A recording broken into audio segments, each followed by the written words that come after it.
한 작은 마을에 유명한 목수가 살고 있었습니다. 그 목수는 평생 아름다운 집을 많이 지었지만 사람들은 그가 지은 집보다도 그의 가정을 더 부러워했다고 합니다.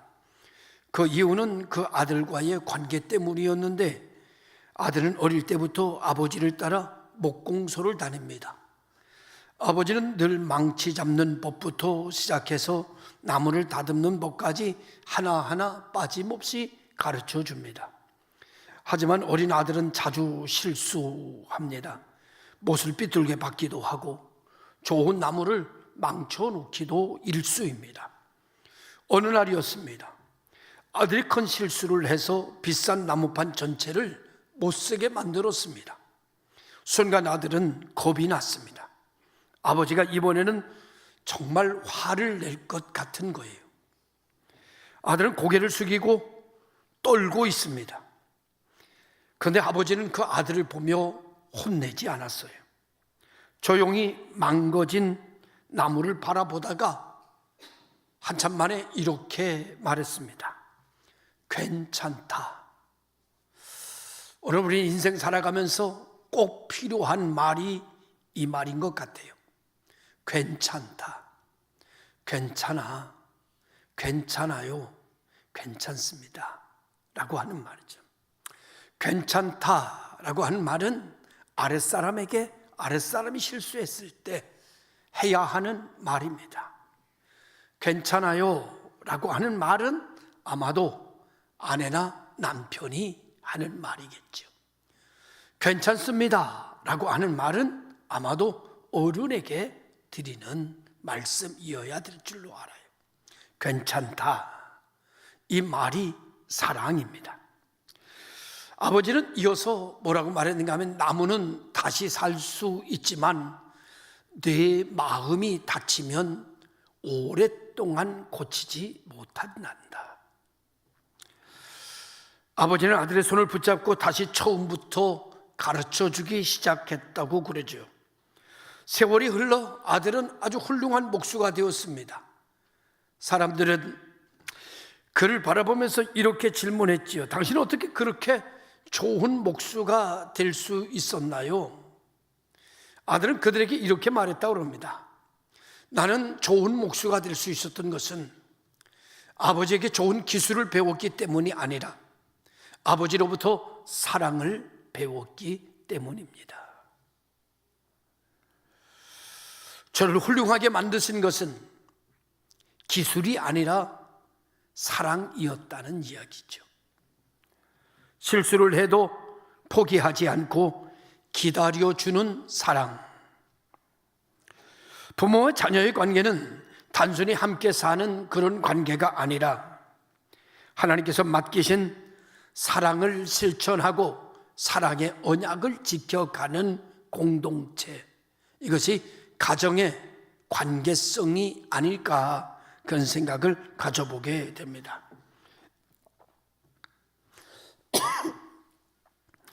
에베소 6장 4절 오늘 본문에는 또 아비들아 너희 자녀를 노엽게 하지 말고 오직 주의 교훈과 훈계로 양육하라 말씀합니다. 하나님은 부모에게 이렇게 말하고 있어요. 사랑으로 품으라. 가정은 사랑으로 품어야 되는 존재입니다. 여러분, 사랑으로 품으십시오. 가정은 사랑 외에는 답이 없는 거죠.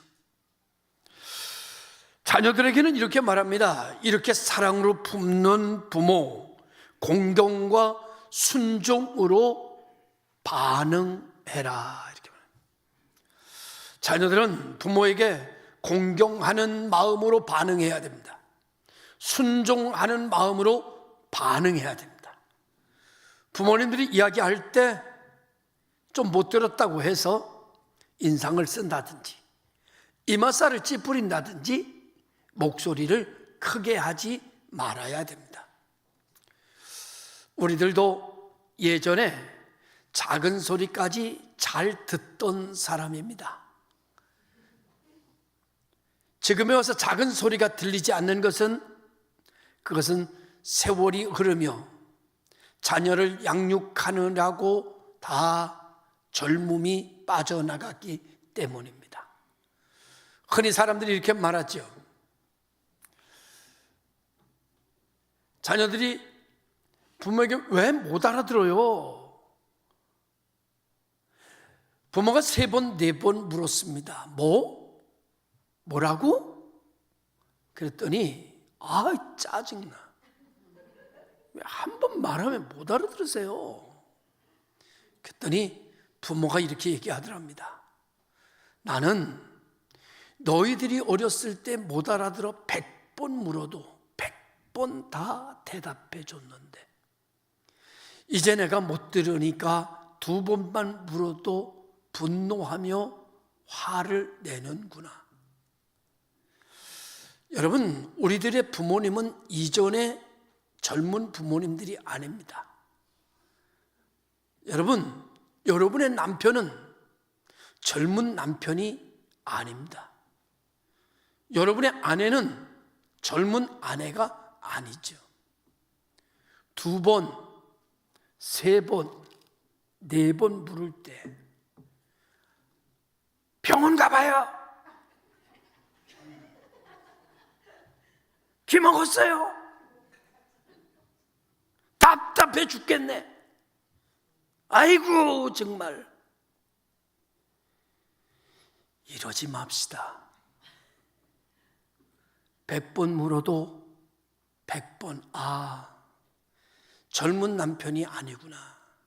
한 걸음 더 가까이 와서 친절하게 얘기해 주면 좋을 것 같은데, 다시 한 번 더 말해 주면 좋을 것 같은데, 벌써 저도 왜 못 알아듣느냐는 소리를 듣는 나이가 됐군요. 여러분, 그냥 못 듣는 사람이 된 게 아닙니다. 가정을 책임지냐고 이 모양이 된 것이고, 가정을 지키느냐고 이 모습을 얻은 겁니다.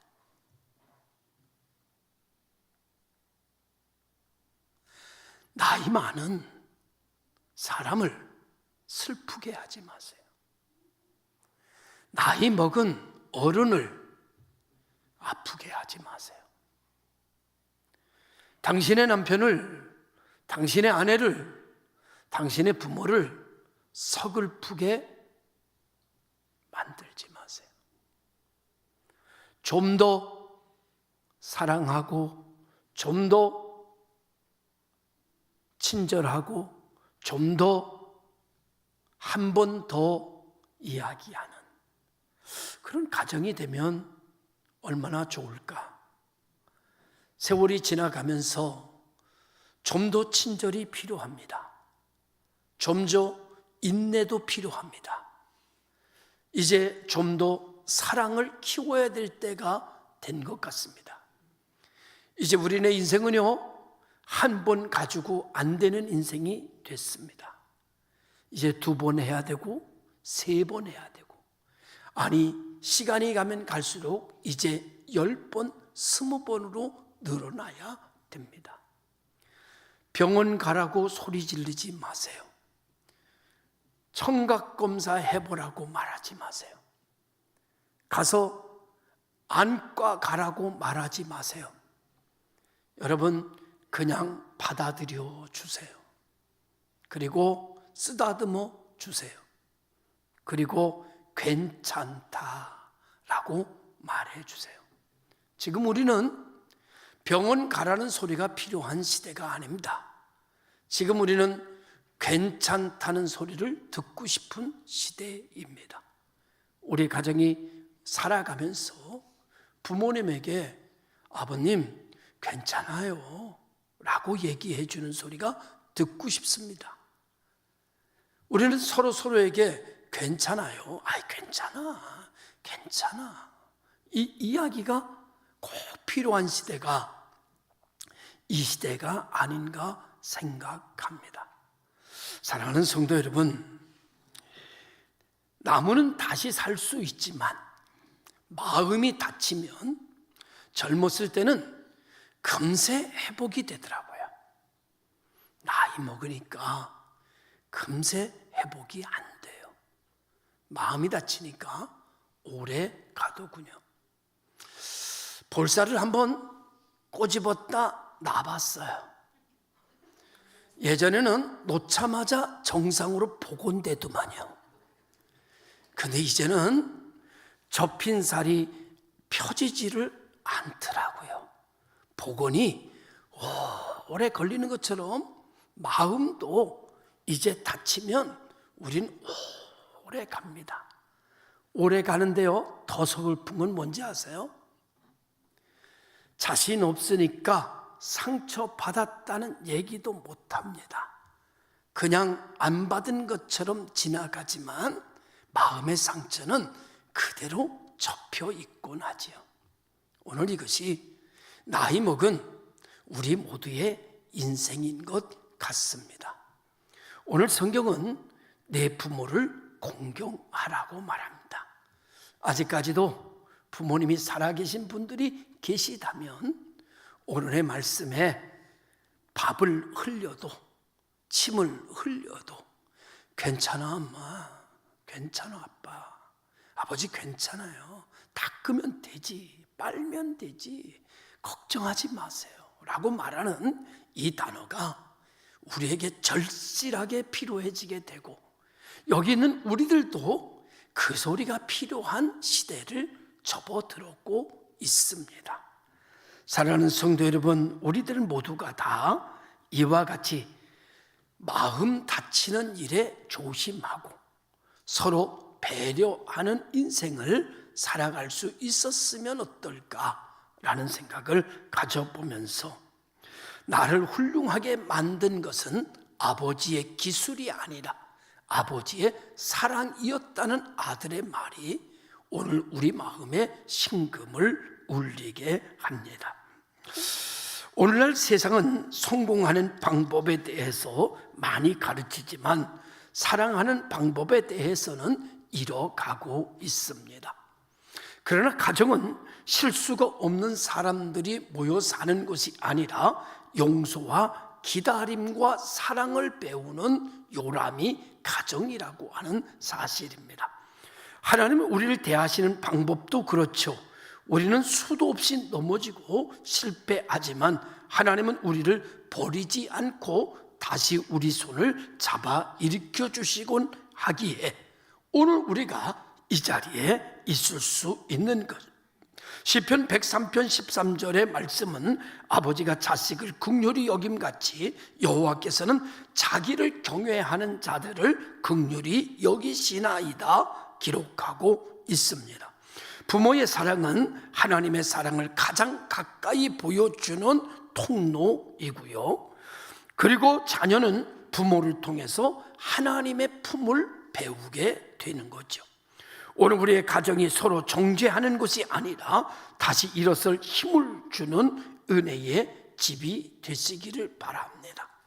잘 안 되거들랑 여러분 남 대하는 것처럼만 대해 주세요. 가족 대하는 것처럼 대해 주지 말고 남 대하듯이 나를 대해 줬으면 좋겠다, 그런 생각을 갖게 됩니다. 우리 남 앞에서는 힘들어도 웃잖아요. 남 앞에서는 힘들어도 부드러워지잖아요. 남 앞에서는 어려워도 친절하잖아요. 그런데 여러분이나 저나 왜 가족 앞에는 그렇지 못할까요? 제 막둥이하고 전화를 했어요. 제가 어떤 지난주에 있었던 일을 이야기했어요. 막둥이가 이래요. 그러니까 아빠 조심하라고 그랬지 막 이래요. 그래서 제가 막둥이한테 말하기를, 아빠는 그 소리를 듣고 싶은 것이 아니라 아빠 괜찮아? 이 말을 듣고 싶단다. 딸이 금세 자세를 바꿔서 아빠를 사랑하니까 그렇지, 가족이니까 그렇지, 이런 이야기를 막 쏟아냈어요. 그래서 제가 이렇게 얘기했죠. 아빠는 너희들이 사고가 나거나 문제가 있으면 괜찮아? 몸은 괜찮아? 아빠는 그렇게 묻는데 왜 너는 왜 조심하라고 그랬지? 라고 얘기해. 아빠는 너희들 사고 나면 다친 데 없어? 이렇게 얘기하는데 너희들은 왜 그렇게 얘기를 해? 너희들도 아빠가 온 얘기하면 아빠 괜찮아? 아빠 괜찮으면 괜찮아. 이렇게 얘기해야지. 그랬더니 자기도 못 적은지 웃더라고요. 아빠가 나한테 전화할 정도면 괜찮으니까 그런 거지. 이렇게 얘기하더라고요. 그래서 제가 생각했죠. 말은 잘한다. 너도 목사의 딸이구나. 사랑하는 성도님은 왜 우리는 다른 사람에게는 그렇게 친절하고 웃는 낯으로 대하면서 왜 내 아내는 내 앞에서는 항상 인상을 쓸까? 왜 다른 사람 앞에서는 그렇게 친절하면서 내 남편이 나 앞에 오면 저렇게 무뚝뚝할까? 왜 내 자녀들은 다른 사람 앞에서는 인사도 잘하고 밝게 살면서 왜 나 앞에 오면 입이 바위덩어리처럼 무거워질까? 다른 사람이 질문하면 친절하게 대꾸도 잘하면서 왜 아빠가 물으면 퉁명스럽게 말을 하고 왜 말하지 않을까? 왜 우린 가까운 사람에게 이렇게 불친절할 것인가? 저는 고민했습니다. 이것은 왜 그럴까? 아마도 우리가 죄성이 있어서 병든 사랑을 사랑으로 착각하는가 보다. 여러분, 우리는 병든 사랑을 하지 말고 회복된 사랑을 가정에서 나누는 가족이 될 수 있었으면 좋겠어요. 먼저 배려하고 먼저 생각하고 상대가 그렇게 살지 않아도 내가 그렇게 하다 보면 상대도 그렇게 변할 줄로 믿고 좋은 것을 들으면 좋은 마음이 되고 좋은 마음이 돼야 좋은 말을 한다잖아요. 가정에서 우리는 좋은 말, 다른 사람하고는 싸워도 가족과는 싸우지 말고 밖에 나가선 인상을 써도 집에 들어오면 웃고 다른 사람의 말은 무시해도 가족의 말은 경청하고 아마 이렇게 되면 오히려 좋지 않을까, 가정이 회복이 되지 않을까라는 생각을 가져보곤 합니다. 하나님께서 우리를 대신하는 방법, 아버지가 자식을 긍휼히 여김같이 여호와께서 자기를 경외하는 자들을 긍휼히 여긴다는 말씀, 부모님을 통해서 주 안에 있는 부모님을 통해서 자녀들은 하나님을 배운다고 합니다. 주 안에 있는 자녀들을 통해서 부모도 하나님을 느끼곤 하지요. 오늘 우리가 정죄하는 것이 아니라 다시 일어설 힘을 주는 은혜의 집, 잠깐만이라도 가족들에게 미소를 주십시오. 굳은 얼굴보다 미소를 짓는 얼굴이 더 좋습니다. 미소를 잠깐 짓는다고 해서 더 아프지 않아요. 부드러운 말을 한다고 해서 더 고통스러워지지는 않습니다. 아마도 힘든 말을 하면 마음도 더 무거워질 것이죠. 요즘도 하는지 모르겠습니다만은 저희가 학교를 다닐 때만 해도, 국민학교 다닐 때만 해도 이어 달리기라고 하는 종목이 있었습니다. 여러분들과 제가 다닐 때는 이어 달리기가 아니라 릴레이입니다. 릴레이 아시죠? 바톤을 가져가서 2번에게 주고 2번이 3번에게 주고 3번이 4번에게 주어서 연달아 이어 달리는 경기입니다.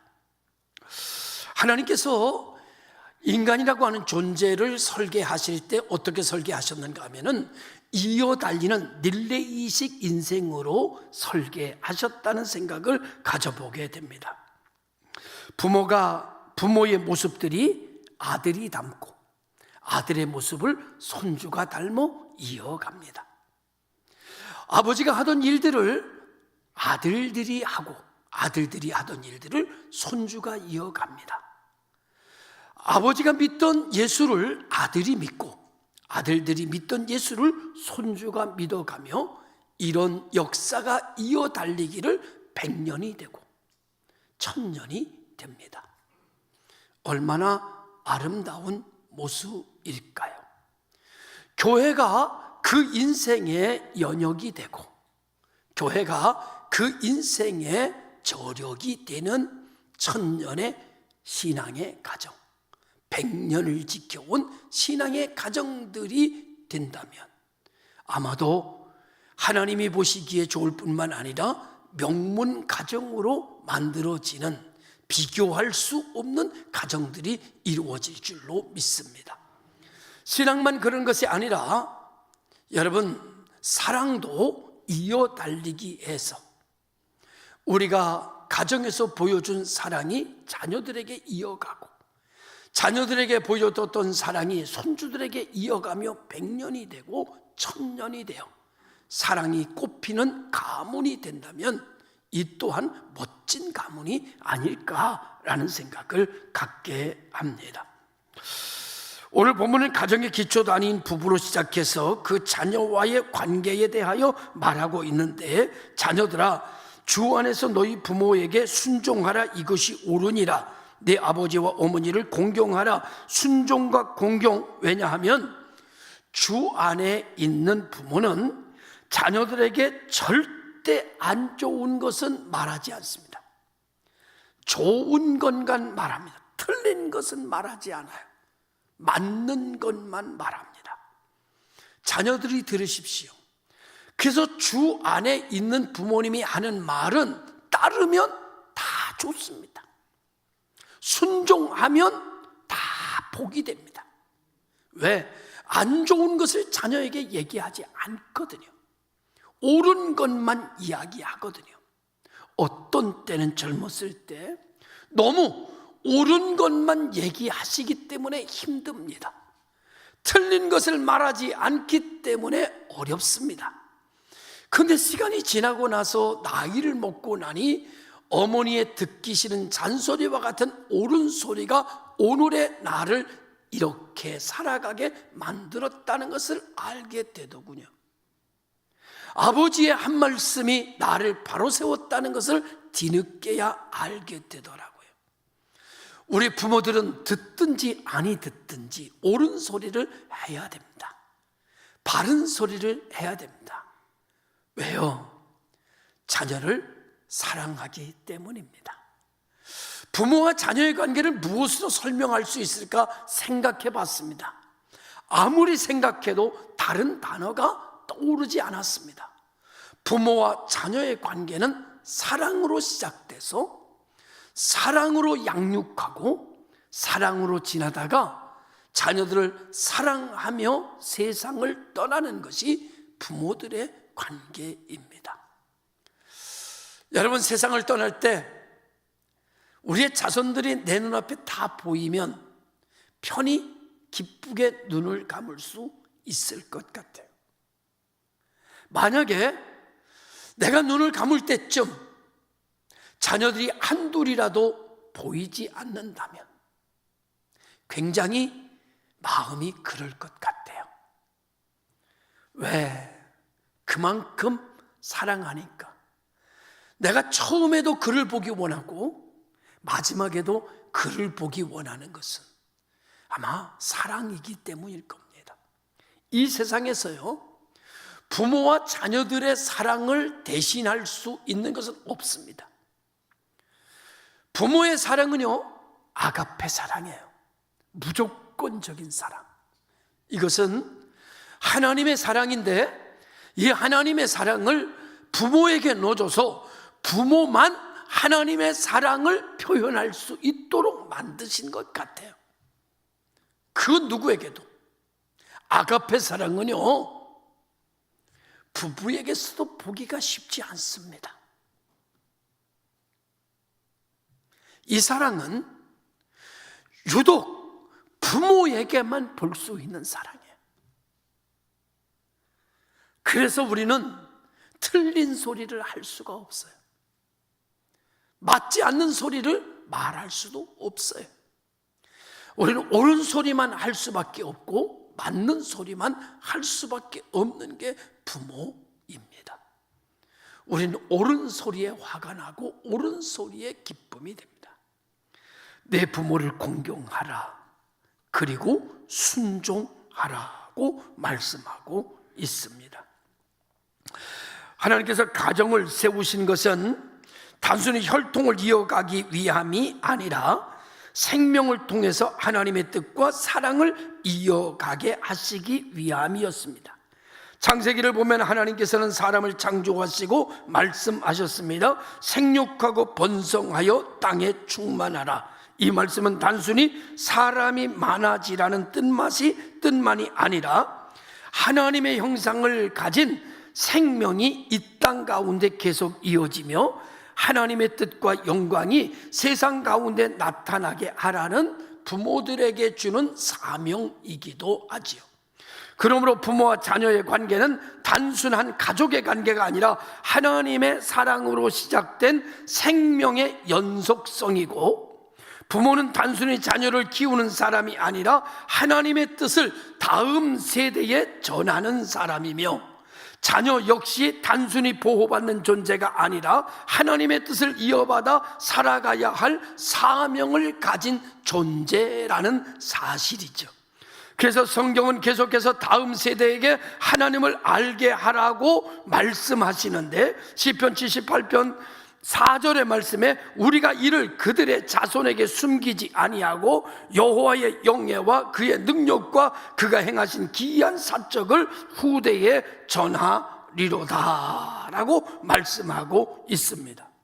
오늘 이 시대의 가장 큰 위기 중에 하나는 생명을 이어지는데 믿음은 끊어지고 있다는 것이 문제고, 문화는 전해지는데 복음은 끊어진다는 사실이 문제고, 지식은 많아지는데 하나님을 경외하는 마음은 약해진다는 것이 오늘의 위기요 문제입니다. 그래서 하나님께서는 가정을 통해서 하나님의 뜻을 이어가기를 원하시기에 신명기 6장에서 말하기를 7절에 네 자녀에게 부지런히 가르치며 라고 말씀하고 있습니다. 왜 그렇습니까? 한 세대가 하나님을 잊어버리면 그 다음 세대는 방황할 수밖에 없기 때문입니다. 그러므로 부모는 자녀에게 돈만 남기는 존재가 아니라 믿음을 남기는 존재가 되어야 하고, 집만 물려주는 존재가 아니라 하나님을 의지하고 신앙을 물려주는 존재로서의 부모의 역할을 해야 한다는 사실입니다.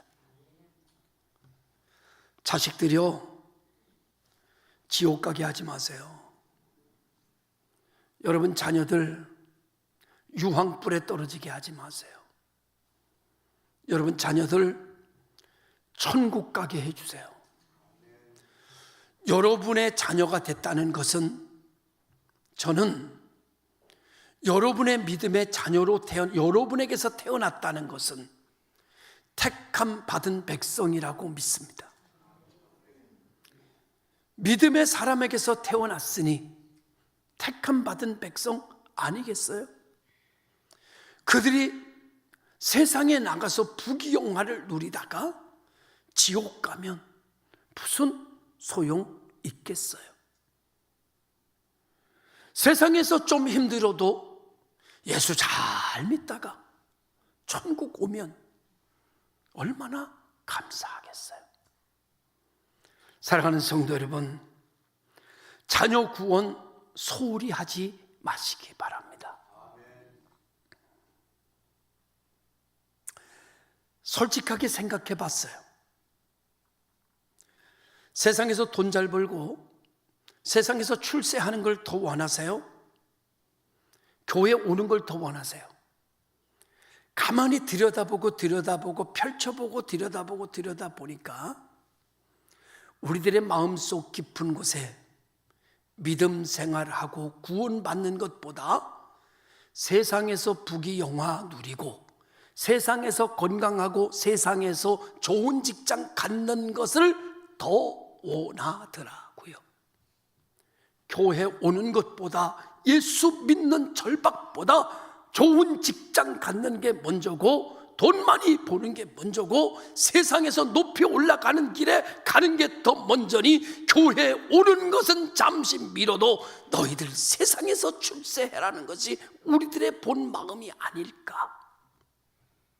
겉으로는 예수 믿게 하는 것이 으뜸이라고 말하지만 정말 더 생각하고 내 속에 깊이 들어가면 내가 정말 원하는 건 뭘까? 내가 정말 원하는 것이 그 아이들이 천국 가는 것이고 그 아이들이 예수 믿고 구원받는 것이고 그들이 하나님의 자녀로 사는 거라면 우리는 애들을 이렇게 키우지 않았을 거예요. 성공하는 것을 더 으뜸으로 여겼기 때문에 아이들을 그렇게 키웠습니다. 결과 아이들은 교회를 떠나는 아이들이 되었어요. 우리가 원하는 대로 된 거예요. 사람들은 말하죠.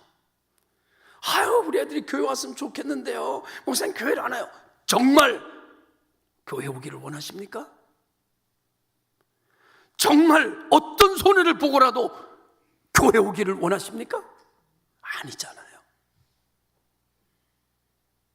교회는 뭐다도 월급 많이 타기 원하고 좋은 차 타기 원하고 좋은 집 사서 살기 원하고 이게 우리들의 본심이잖아요. 그럴 거라는 생각을 가져봤습니다. 왜 아이들이 교회를 떠날까? 내가 교회 오는 걸 원하지 않았구나. 교회를 으뜸으로 생각하며 키우지 않았구나. 이것이 솔직한 우리들의 고백이 아닐까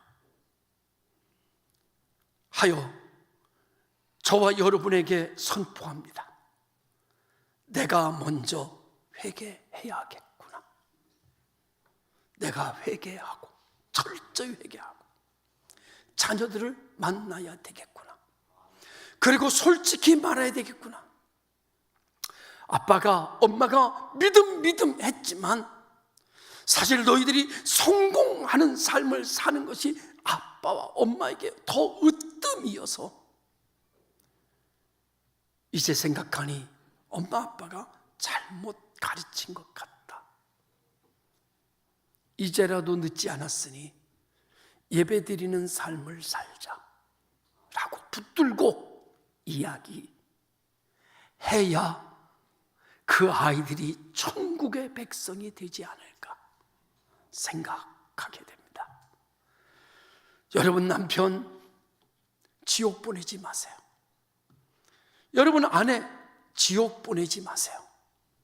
5월, 6월 달 안에 집중해서 함께 예배하는 가정 공동체를 만들어가는 주 안에 가정이 있는 저와 여러분들이 되시기를 주님의 이름으로 축원합니다. 인간의 존재 목적은 하나님께 있습니다. 하나님과의 관계가 끊어지면 문명은 발전해도 영혼은 무너지죠. 기술은 발전했지만 외로움이 깊어졌고 물질은 많아졌지만 영혼은 공허해졌습니다. 왜냐하면 생명의 근원이신 하나님을 떠났기 때문입니다.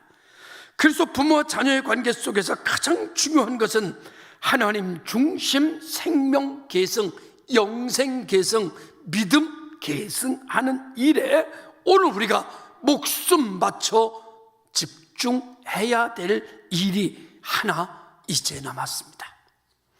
이제 우리가 사는 것은 그렇게 큰 천지개벽이 일어나지 않는 한 그렇게 크게 변화될 것은 아닙니다. 그렇게 망한다든지 그렇게 크게 흥한다든지의 세월은 이미 지났고 우리는 안정된 삶을 이대로 살아가게 될 것입니다. 이제 해야 될 일 하나 있습니다. 온 가족을 예수 믿게 하는 것이고 인가기도 시키는 일인 줄로 믿습니다. 저는 손주가 있어요. 그 아이들이 감기가 걸리고 몸살이 걸릴 때가 있고 열이 막 펄펄 끓을 때가 있어요. 그러면 제가 이렇게 얘기하죠. 기도해 주거라. 근데 제 사위가 목사예요. 근데 보면 기도해 주는 것 같지가 않아요. 집에 왔을 때도 보면 기도해 주는 것보다는 빨리 약 먹어. 뭐 약이, 그놈의 약이 무슨 보약이야? 약 먹어, 빨리. 빨리 약 입에 다 먹어. 털어. 약 먹고 나면 기도해 줘야 되는데 기도를 안 해줘요. 항상 그래서 제가 기도해 줘요. 제가 머리에 손을 얹고 기도해 줘요. 왜 기도해 주는가 하면 이 병이 나으라고도 기도해 주지만 저는 이 아이에게 어린아이 어렸을 때 기도해 주면서 그 아이의 영적 세포를 만드는 거예요. 그 아이의 골절을 기도로 만드는 거예요. 그 아이의 속사람을 지금 안수 기도로 만들고 있는 거예요. 이 아이는 어렸을 때부터 기도라고 하는 것을 알고 자라게 만들고 있는 거예요. 어느 날 우리 손녀가 오더니 할아버지가 기도해 주니까 낫어 그러더라고요. 이 아이는 기도해 주면 낫는구나 라는 것을 어렸을 때부터 알기 시작하게 만들어주는 거예요.